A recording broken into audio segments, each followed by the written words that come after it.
Good morning. Good morning. Good morning, everyone. Morning. Morning. How's everybody doing today?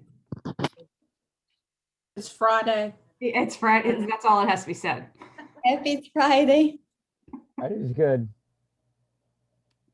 It's so nice to see everybody. We'll get started in just a minute.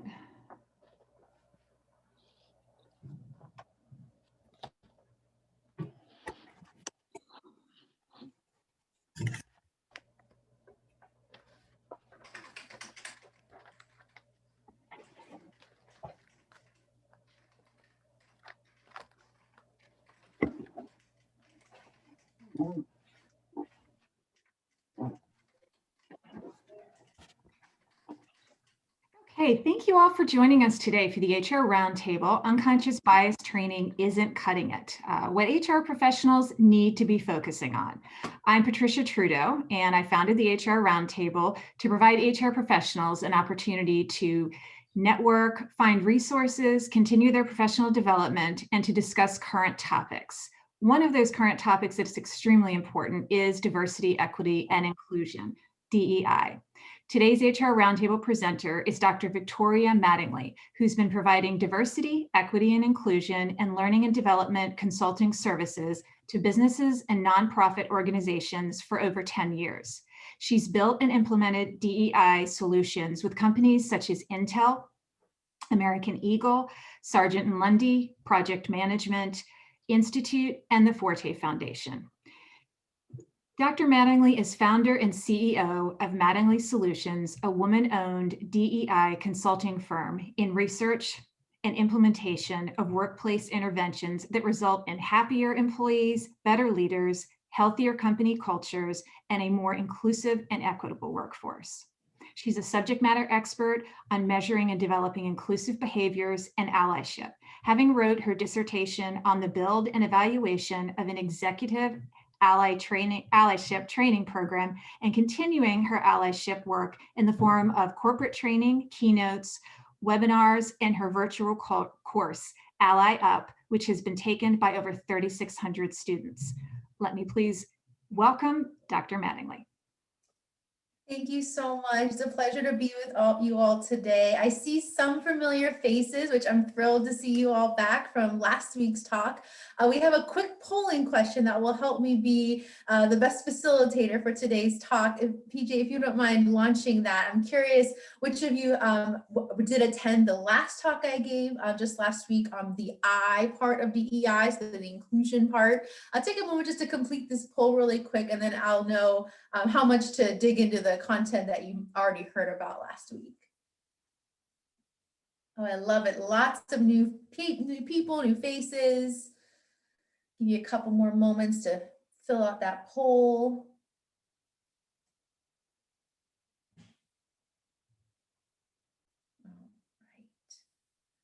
Just about at 100% there. And then, so we have about 1/4 of the group were here, and thank you so much for coming back and joining us. And then we have Go for it. 75% of the group is brand new. So thank you all. I'm gonna share some slides. Just bear with me while I get the screen share set up here.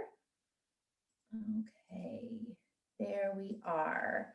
And thank you so much, PJ, for that lovely introduction. My name is Dr. Victoria Mattingly. Today we're going to talk about why unconscious training isn't cutting it and what HR needs to focus on instead when it comes to DEI, or diversity, equity, and inclusion. I'm not going to talk about my background because PJ already did a wonderful job sharing my bio, but a little bit about my company. I founded Mattingly Solutions just in August of 2019. Could not have predicted what was in store as a brand new business and everything 2020 entailed, but we are still going strong. We are growing. We're based in Pittsburgh. I'm up in Pittsburgh, Pennsylvania, just a short drive down to DC. We also have team members in New York and Phoenix, Arizona. We specialize in DEI measurement and strategy and inclusive behavior change allyship training programs. And that's our website on there. Feel free to check that out. We're actually about to relaunch the next iteration of the website. So there'll be lots of new goodies on there. I'll be happy to share out with those who follow me on LinkedIn and connect with me after today's talk. All right, so I wanted to start with a conversation, and I want to know, how does your organization leverage unconscious bias training as part of its DEI strategy? So, PJ, if you don't mind launching that next poll, and we can hear from everyone on the call what unconscious bias training looks like at your organization.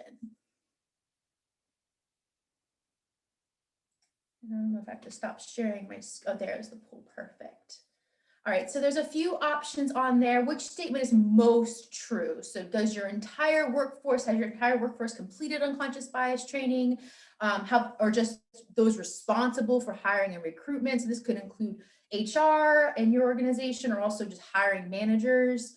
Are you planning to roll unconscious bias training sometime this year? No plans to roll it out, or other? And so please include, if you selected other, put that in the chat. I'm curious what unconscious bias training looks like at your organizations. Give you a few more moments to share your response. A couple people in chat saying they haven't had training yet, offering some form of bias and DEI trainings for many years now, but they're not mandatory. I have opinions on mandatory versus voluntary. I'm happy to share. No training yet, but it's going to use it in the future. Offered unconscious bias training, but found it not to be effective. You don't have a full DEI strategy. Spoiler alert, Kawana, you and I are very aligned on that there. I have lots to say about integrating any learning and development focusing on DEI into a broader DEI strategy to have that effect. So I'm going to end the polling here, share the results with the group. Lots of variety. Oh, it's failed to share results. So let me just recap. About 40%, the highest response was that there's a lot of people are planning to roll out unconscious bias training this year. And about a quarter of the group said that their whole workforce has already completed the training. And 20% of the group said no plans to roll out bias training anytime soon. So thank you for sharing that. That's super helpful to understand where you're at in your unconscious bias training and DEI learning development journey. All right, so this number is dated. It's from, I think, 2 or 3 years ago. I would imagine when whoever does market research on how much money is being spent on diversity training, that this number is actually going to be a lot bigger, seeing the new influx and reinvestment and reinvigoration of the DEI space over the last year. But right now, the best number I can find is $8 billion is what we're spending just in the US alone on diversity training. But what is the ROI on that investment? What is the return on that investment? All the money is being spent on training our workforce to be more, to mitigate their biases. So this was a really fascinating report. They're actually releasing HR.Research Institute, gave a really phenomenal presentation. It was a 2-day conference on DEI. I was able to attend a few of the sessions earlier this week. I put the link on there, and Sophie, my intern, is going to share the link in the chat as well, and other relevant links that you'll hear in the talk today. So this is just one piece of data that they shared, part of this broader report. And the survey question asked, how do you incorporate DEI into your learning development program? So I was surprised to see unconscious bias training was this far down on that. Only 38% of participants said yes to unconscious bias training. But then I wonder, what is inclusion awareness training? Are we just doing some rebranding here and taking something we used to call unconscious bias and then elevating up to inclusion? The thing that tips me off and makes me think this might be more of a rebranding effort rather than a refocus is the fact that that word awareness is still in that definition. What I don't see on here are anything that has to do with how are we behaving differently as team members, as leaders, as allies, and I'll get to that, why I feel like we needed to take a refocus on bias and moving more into action and behavior in just a moment. PJ, would you mind launching that third polling question? And I'll stop polling you after this, I promise. As an organizational psychologist, I love the data, so I try to use the polling questions often to get data from everyone. All right, so finally, have you personally seen the impact of unconscious training at your organization?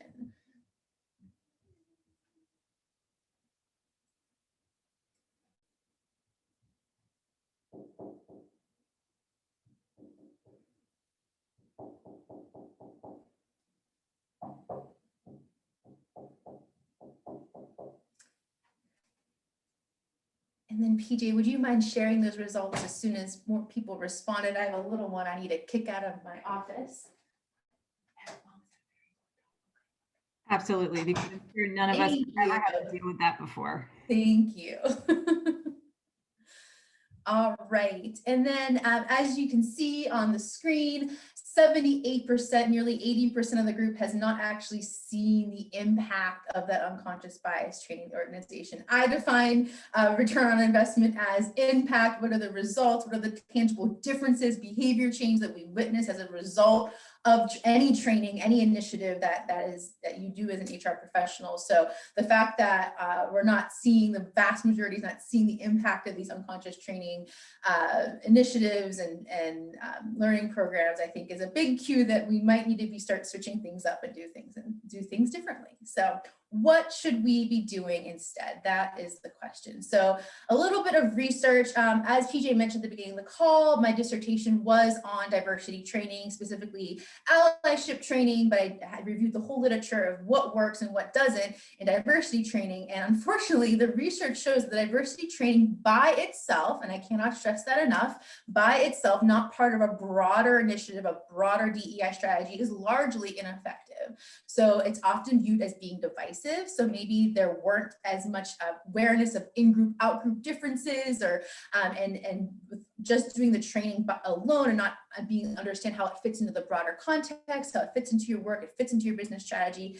When people leave, sometimes they feel further apart than they feel closer together. And that's not what we're trying to accomplish when it comes to DE&I. Also, backlash can occur. So maybe people that weren't very vocal about, being kind of putting their heels in the sand with where companies are going when it comes to culture change and diversity, equity, inclusion. Now those feelings and attitudes and voices are being surfaced, and you're actually getting the negative effect that you were trying to initially cause by having, unconscious bias or diversity training in the first place. It's not scalable. So having a once-a-year training, how do we scale that out? We know training is a huge endeavor, especially when we do get back into the office and we start doing in-person training again, taking people outside of their job. It's not a scalable process. We can't hold multiple trainings every week, and to see behavior change and culture change, it needs to be a scalable, ongoing process. It's often viewed as check the box. Fortunately, what I'm seeing in the DEI space with my clients and people I'm talking to, I'm hopeful that this check the box approach to DEI is going to soon be a thing of the past, but unfortunately is the case where DEI tends to live with compliance and end there. And finally, it's awareness over action. That awareness data point I shared on the previous graph, what do we do to move beyond awareness and actually start changing our behaviors and changing what the workplace looks like? So truth bomb here for you. You probably already knew where I was getting at here, but unconscious training doesn't actually reduce unconscious bias. I'm sure many of you have either heard of or personally taken the implicit attitude test. It's a free online bias test that you can take to see what biases do you hold between men and women or people of color and LGBTQ. They have a whole list of different slices of diversity. You can take these implicit attitude tests to see, do I hold biases? And they use reaction time. It's a very interesting process, but they've done extensive research, and if you go through an unconscious bias training and then take that IAT test after the fact, your biases don't actually reduce over time. And another unintended consequence of unconscious bias training is it can often be used as a cop-out. Well, okay, I learned in unconscious bias training that we all have biases, and so that's how we are, and we're just humans, now we're just going to go on with our lives. No, what are we going to actually do about those biases moving forward? And unconscious bias training, specifically the ones that focus on awareness, don't tend to give those tools to how to actually change your behaviors and reduce your biases moving forward. There is one proven strategy that has been found to actually mitigate biases that I will get to momentarily, that I'm personally very excited about to have found in the research, and surprised that people aren't talking more about it, but I'll talk about that in a moment. All right, so what actually does lead to progress and results and intended outcomes of DEI programming and initiatives. Effective DEI programming must include two things. First off, an emphasis on behavior change. So how are we actually changing people's behaviors to result in the inclusive workplace cultures that DEI initiatives and strategies are intended to achieve? And secondly, accountability. So let's start with behavior change. Behavior change leads to culture change. I know the common saying in culture change, leaders dictate, leaders form and direct the culture of an organization. Well, it's the leaders' behaviors that then push down that culture throughout the company. There's also, culture eats strategy for breakfast. And if we get down to what is culture, it's how people are interacting with each other, how people are experiencing the workplace environment, and behavior change, changing our behaviors is going to result in that culture change that we are attempting to achieve in the DEI work that we do. At Mattingly Solutions, we like to say diversity is how we see each other, but inclusion is how we treat each other. So really isolating inclusion as behaviors that we can use to make others feel valued, respected, seen, and heard. Those feelings of belonging are the outcome of inclusive behaviors. And as team members, leaders, HR professionals, every single interaction that we have is an opportunity to make the other person on the receiving end feel valued, respected, seen, and heard. So really isolating and defining inclusion as behaviors. We break down inclusion as 3 different buckets of behaviors. So there's everyday inclusion. This gets at building psychological safety. So what can we do to make others feel comfortable speaking up, sharing what's on their mind? Psychological safety is not only important for inclusive cultures, but for innovation. If people don't feel comfortable sharing new kind of off the wall ideas, how are we going to invent the next big product at our company?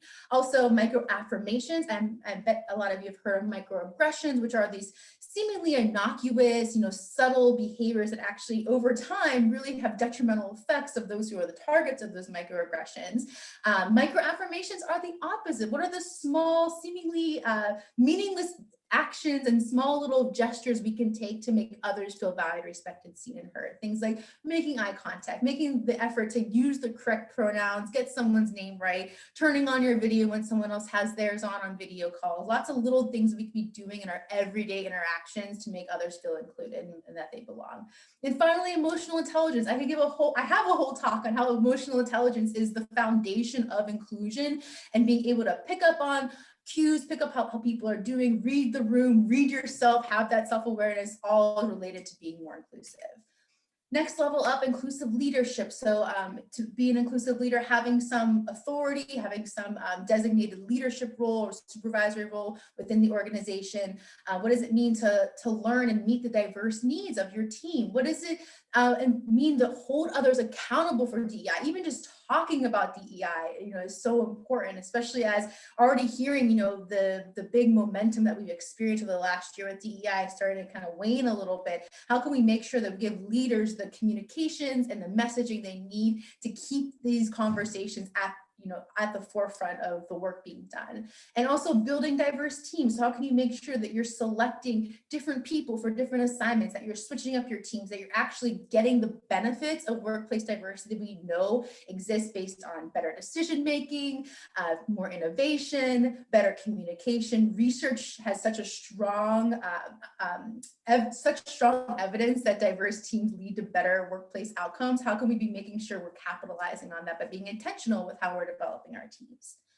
And then finally, allyship. So at Mattingly Solutions, we define allyship as the ongoing relationship between an ally and a partner. So the same way that you wouldn't call yourself a mentor unless you were actively mentoring someone, you are not an ally unless you're actively working with someone, using your privilege, status, power to help advocate and support for someone who's different than you in some meaningful way. And that different than you in some meaningful way is a really important part of allyship.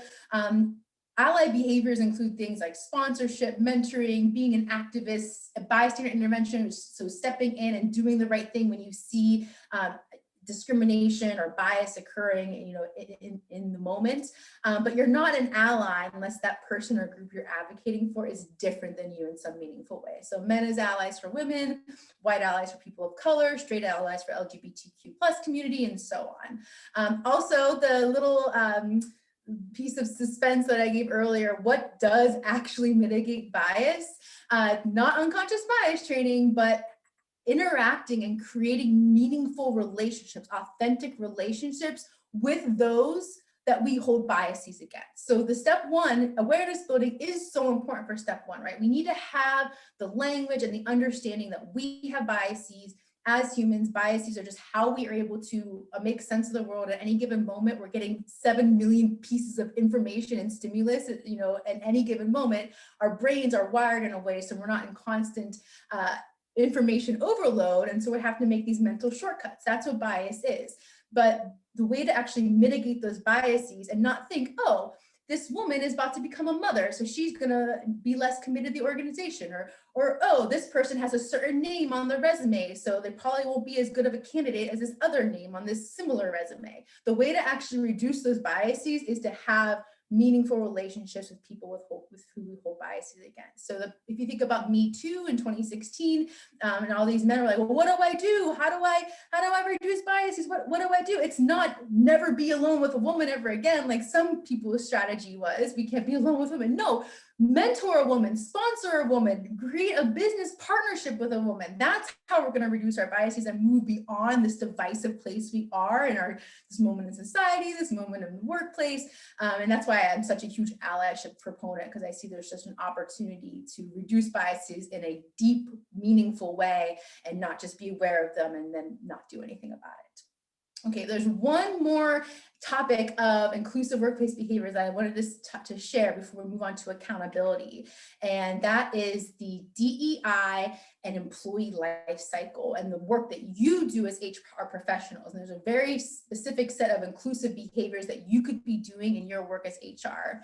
I also really quick wanted to point out that this is a pyramid for a very particular reason. These are arranged by difficulty of use. So it's really easy. We can all start using these inclusive, everyday inclusive behaviors right now in our everyday interactions. They get more difficult and more challenging. You need more training and support the higher you go up this pyramid. Let's talk about inclusive HR management behaviors across the employee life cycle. So as HR professionals, this is all, I'm sure there's even more, your work, you are so busy, you do so much to keep the people part of your organization going. So if you don't get credit for the work you do, even just putting together this slide earlier this week, I'm like, oh my goodness, HR does so much. And then to be able to stay on top of all of this, meet your business needs, and then integrate DEI into this. I can empathize. It might feel like boiling the ocean, but I wanted to give you some little strategies you can use throughout the employee life cycle to use inclusive behaviors in your work as HR professionals. So first off, when it comes to attracting and recruiting candidates, using inclusive language, there's a really great tool, Textio, Textio. And Sophie, please double check that for me. And if I'm right, so share the link. And if I'm not right, don't put it in the chat. But there's an online resource. You can go in and actually copy and paste your job posting to find out, is this an inclusive job posting? Using words like ninja and superstar actually result in getting more male applicants to apply than female. There's these little tricks we could be using, the language we use to make others realize by reading through the job description, oh, this does include me. They are looking for me too. And also demanding diverse representation, not only in your marketing materials, your website, but also what do your recruiters look like? Do your recruiters look like the type of diverse population you're trying to recruit and attract to your organization? Moving on to interviewing and hiring, so incorporating blind screening. A colleague of mine who I'm helping her a little bit with her job search right now, she started using a different name on her resume because she predicted that her name, which signaled that she was probably an ethnic minority, was resulting her getting less interviews. And surprise, surprise, and not really surprising, when she changed her name, she started using her middle name instead, which was a more neutral name, she was getting more responses. So is that right? Should we be, it's a sad truth that that's the world we live in at this moment, and you are in the power in your HR role to incorporate frontline screening as part of your just basic application process. Take those names off the resume or take other information that's not relevant to the job to give candidates a fair shot to not let bias creep in.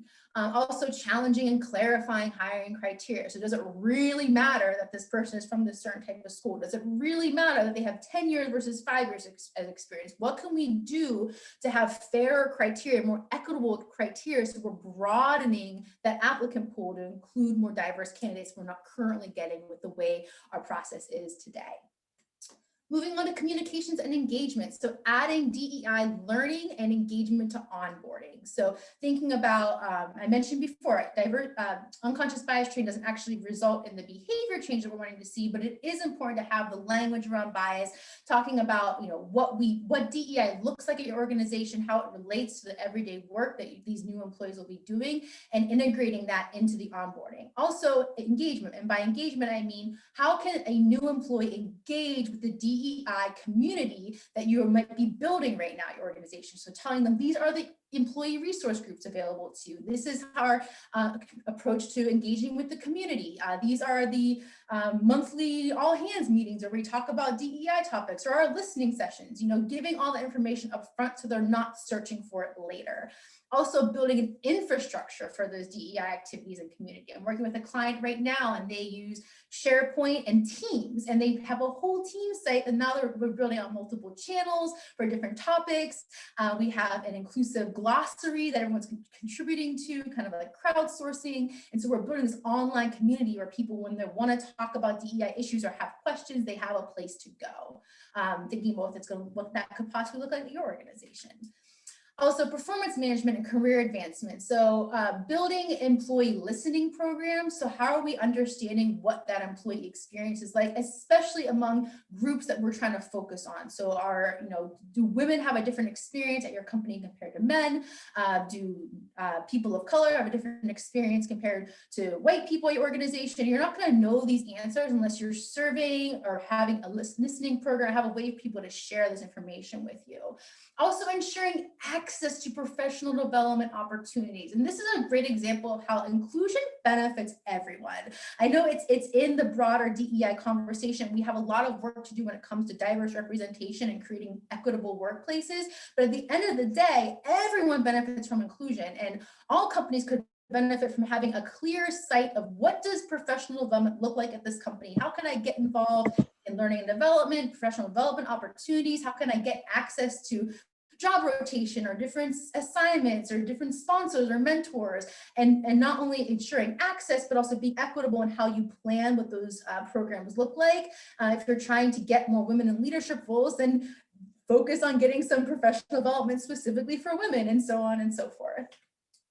Talent review and succession planning. So how can we ensure equity in high potential nominations, looking at your entire leadership pipeline, your leadership succession plan, and making sure even from that very first entry point into that pipeline, are we having a representation that we want to see in our high potential nominations? And then updating the leadership evaluation process to make sure that leaders are being evaluated on how inclusive they are, and making sure that those who are getting high scores, that we have representation and we're not seeing bias in those scorings. And then finally, separation or offboarding, or what happens when someone leaves the organization. So ask about DEI topics in exit interviews.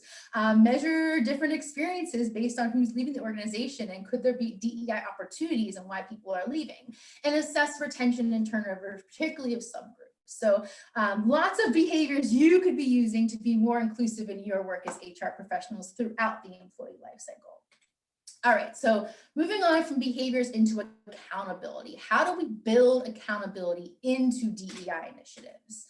So this gets back to the old adage, you can't manage what you don't measure. We need to have DEI metrics to ensure that we are seeing progress, that we are seeing change, and that most importantly, we are holding our employees and leaders accountable for diversity, equity, inclusion within your organization. So what does DEI measurement look like?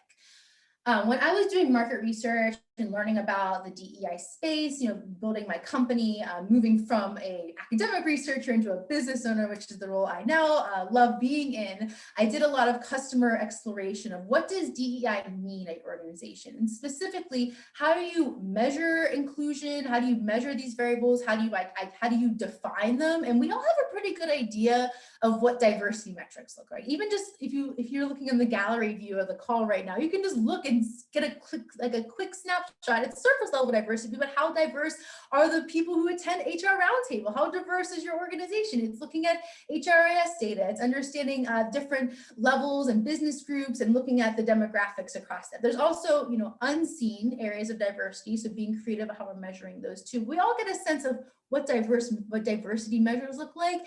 Equity gets a little trickier.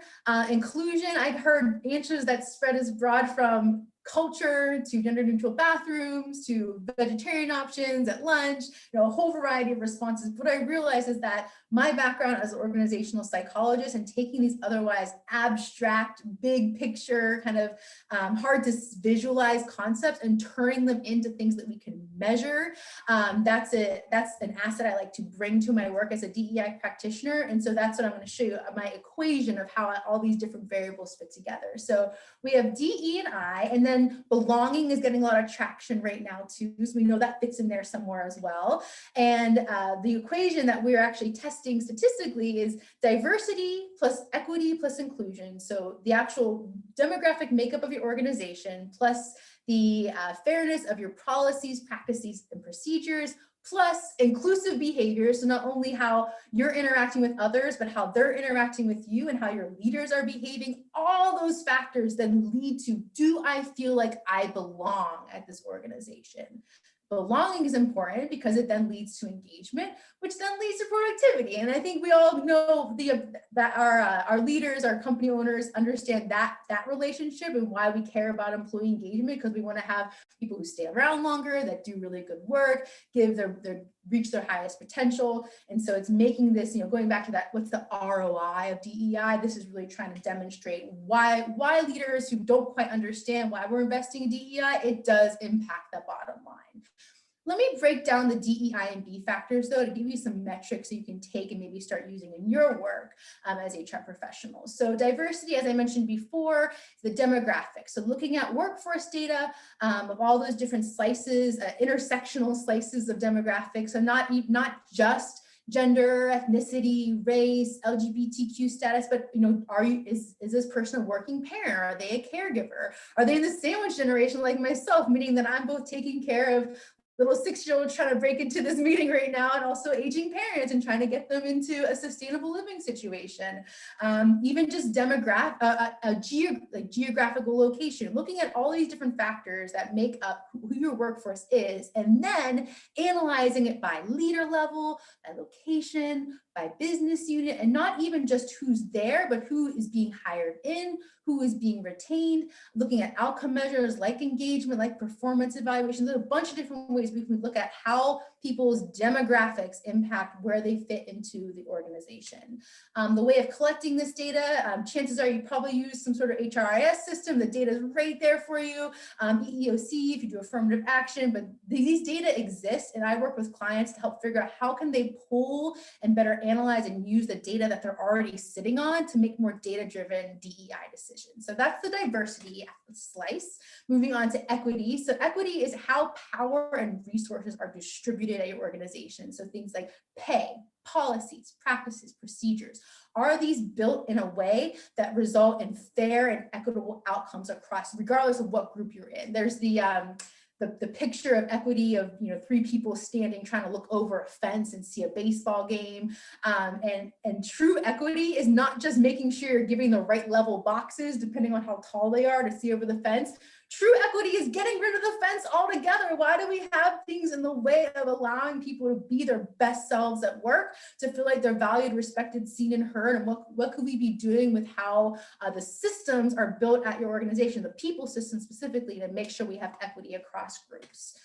So a way to assess equity is by doing an organizational audit, having someone come in, actually look at all your policies, practices, and procedures from an objective lens, and figuring out how they might be differentially impacting various groups at your organization. Moving on to inclusion. Inclusion is my favorite one.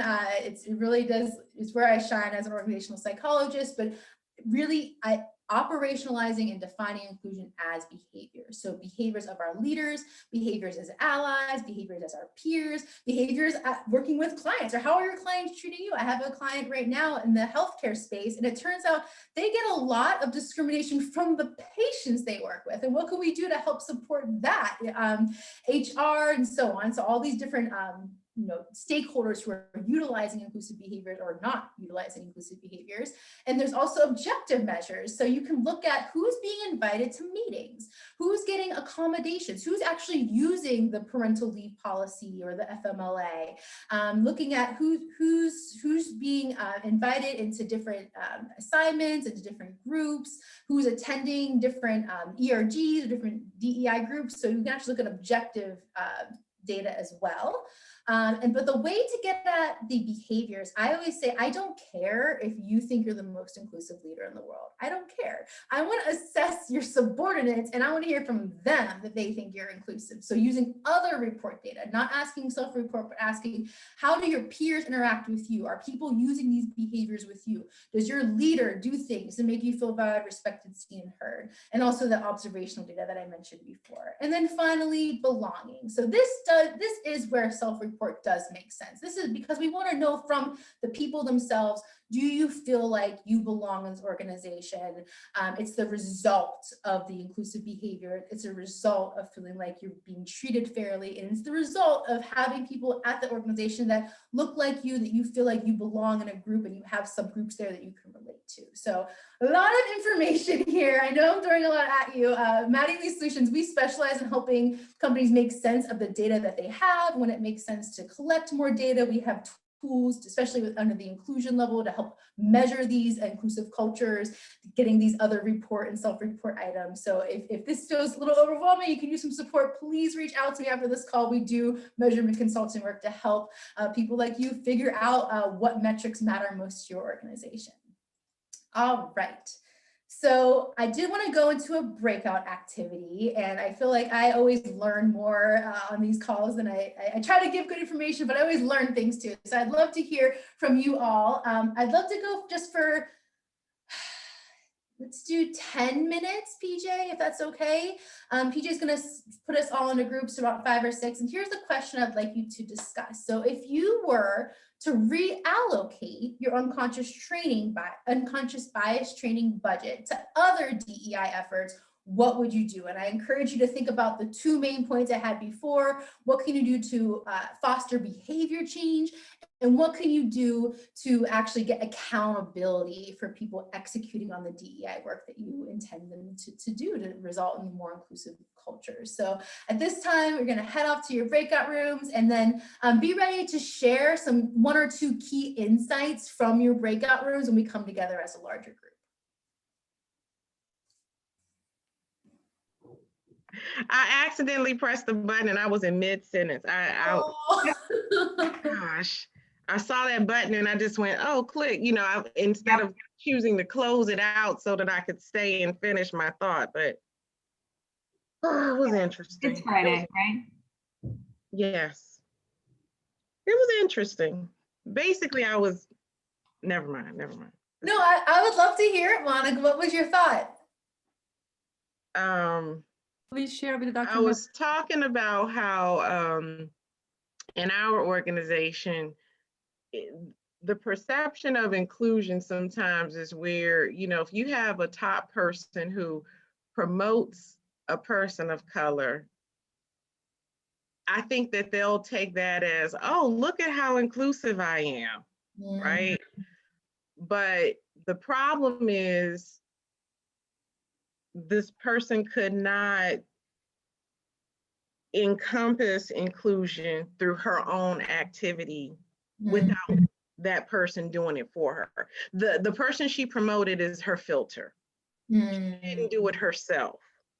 So as a result, now a lot of people of color are being recognized, but not because the CEO is recognizing these people. And when the CEO had the opportunity, she just couldn't ever really see beyond the circumstances to give people of color this type of engagement and these types of opportunities. There were always so many types of excuses because she couldn't really relate to these particular employees. You know, she tends to gravitate toward people who are more like her, and she has these wonderful conversations and these thought sharing processes with these folks. And she looks at it as, oh, well, these are the people who are getting the work done. No, these are the people that you're talking to. These are the people that you reach out to. These are the people that you're comfortable with. The other people are doing the work, but for whatever reason, you can't unpeel that onion, or you can't really, get those layers down so that you can engage with them in that way. Yeah. They're getting the work done and they see it and they feel it, and they're not stepping up because they don't feel like, oh, it's my place.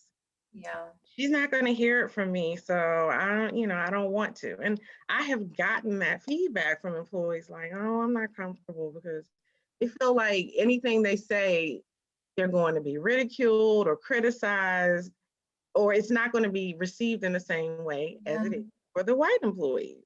And that's why psychological safety is so important in the context of diversity, especially. So it's one thing to say, oh, we want everyone to feel like they can speak up and say what's on their mind. It's another thing to say, we want to make sure not only that is true, but also people of color, also women, also our LGBTQ population, whatever that slice of diversity is important to your organization at this time. Someone did have a question in the comments if becoming an anti-racist organization is the same as DE&I, and I see DE&I as the broader umbrella, right? And then anti-racism is certainly falls under that umbrella, but it's such important work right now, especially where our country is, where the conversation is, what everything that's happened not only the last 400 years, but over the last year, especially anti-racism is such a great entry point for doing broader DE&I work.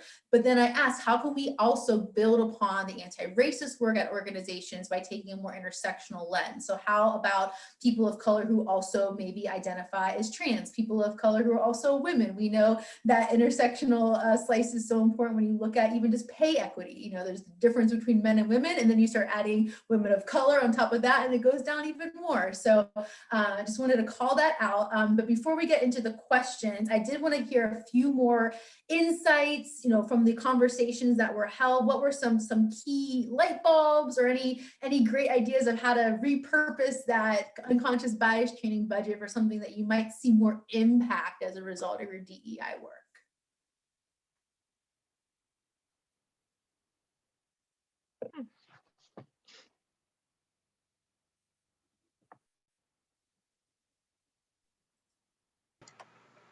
I'm not remembering what number group I was in. I'm sorry, but in our group, most of us don't have a budget, or we're just getting started. So we thought it was just sort of interesting to speak that you threw out that question, sort of as if all came to the table with something to work with.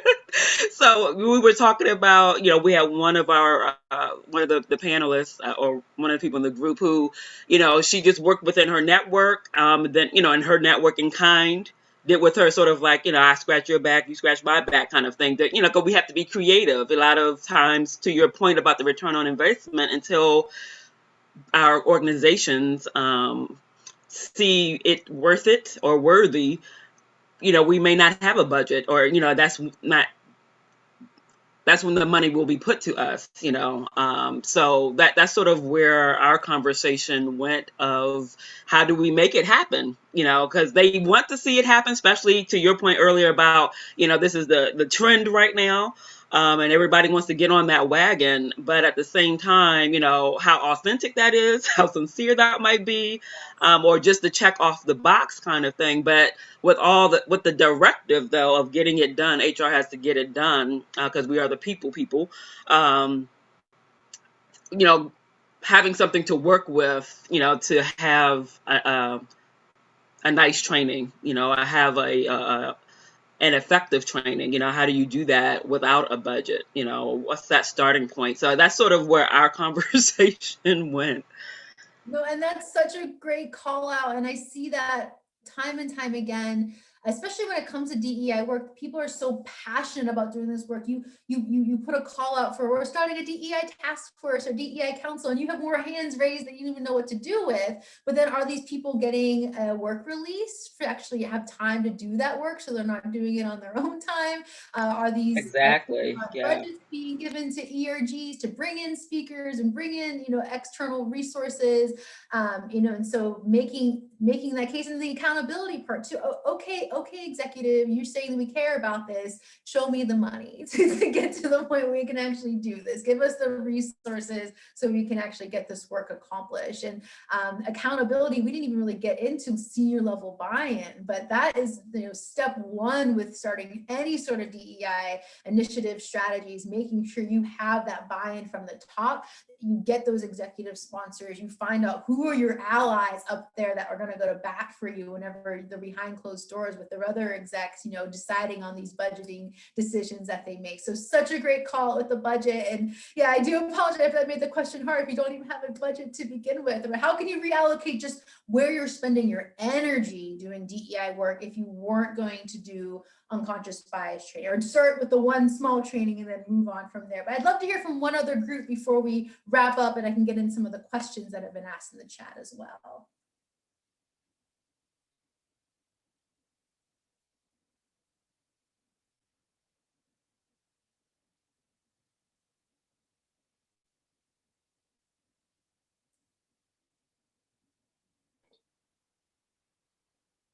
It's Friday.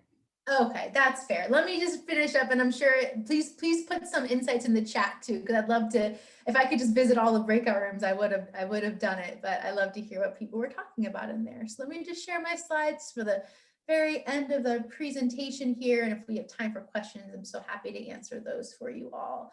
Okay, so a couple calls to action. So first off, connect with me. I love connecting with people doing this work, hearing the customer voice, hearing about the experiences that you're facing.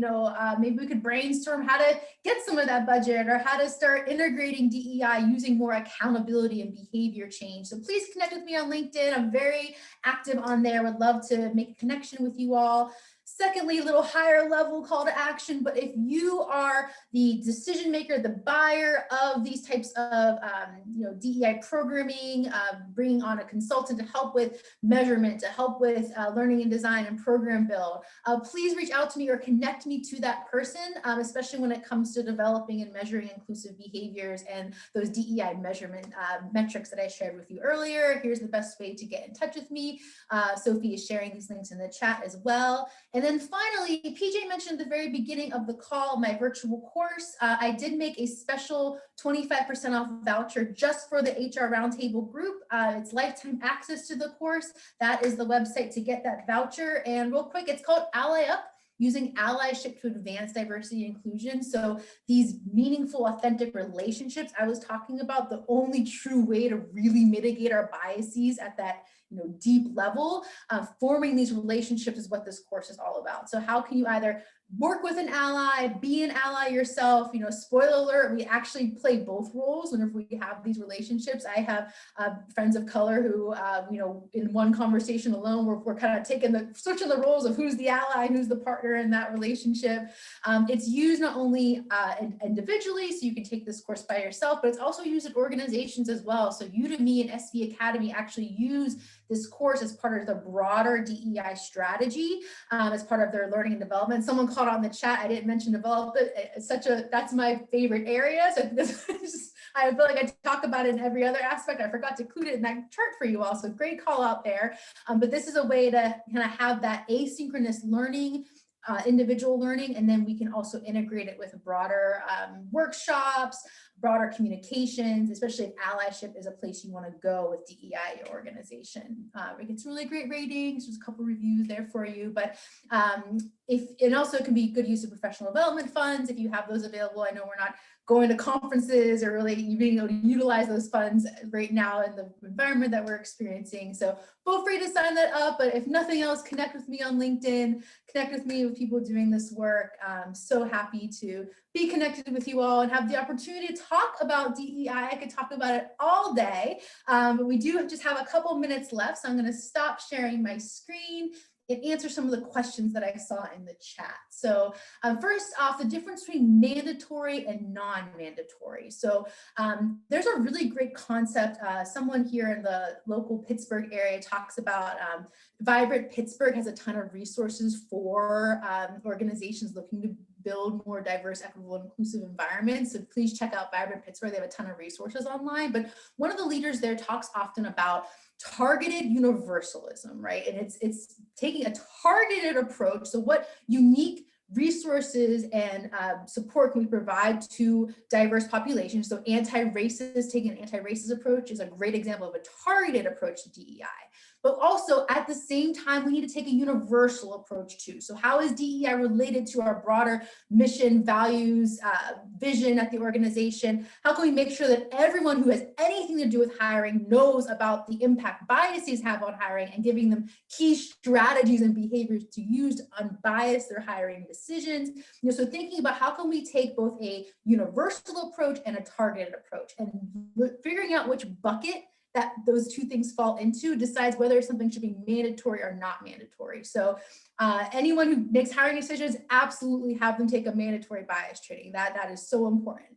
If someone wants to be an ally though, that should never be mandatory DEI training. Allyship requires really being bought in and believing and being passionate about DEI to the point where you're gonna, say things that are gonna make people upset, sometimes, and you're gonna be really putting yourself out there and advocating and being on the front lines. That should not be a mandatory training. So really thinking about, do we need to have that motivation and that buy-in from the get-go? Great, let's make this voluntary and let people kind of rise to the surface. Or is this something that everyone in our company absolutely needs to know because it is essential to be an inclusive organization? Then make it mandatory. And so I can absolutely help figure out what bucket those two things fall into, but that's my reaction to mandatory versus voluntary. And then finally, I know we're at time, but one other question I wanted to answer. Someone asked about demographic data and what certain goals should be when it comes to the diversity metrics that you're measuring. I always go back to representation. So what's the representation? What's the demographic breakdown of the geographic location you're based in, of the industry that your employees are coming from? Looking at that. Gender is a really easy one because pretty much no matter how you slice, especially geographically, it's going to be about 50-50. That should be a goal. When it comes to different diverse groups, looking at what's the typical population. So for example, in America, I think the number is around 10% LGBTQ+. 10% of all America identifies as such. You should be going for 10% then in your company. And so using representative data to make those decisions for what goals should be is a great place to start. But once again, I'd be happy to help you. These are very nuanced, very tailored and specific and tough decisions to make. And to be your strategic advisor in doing so would be my absolute honor. But I know we're at time, so I'm going to end there. Thank you so much for spending your hour with us. Whatever I can do to help you on your DEI journey, please let me know. And this is really important work. And just thank you for learning a little bit more about it. And I just commend you for all the great work you do as HR professionals in this space. So thank you very much. Thank you all so much. Everybody have a great weekend. Thank you. Bye-bye. Bye.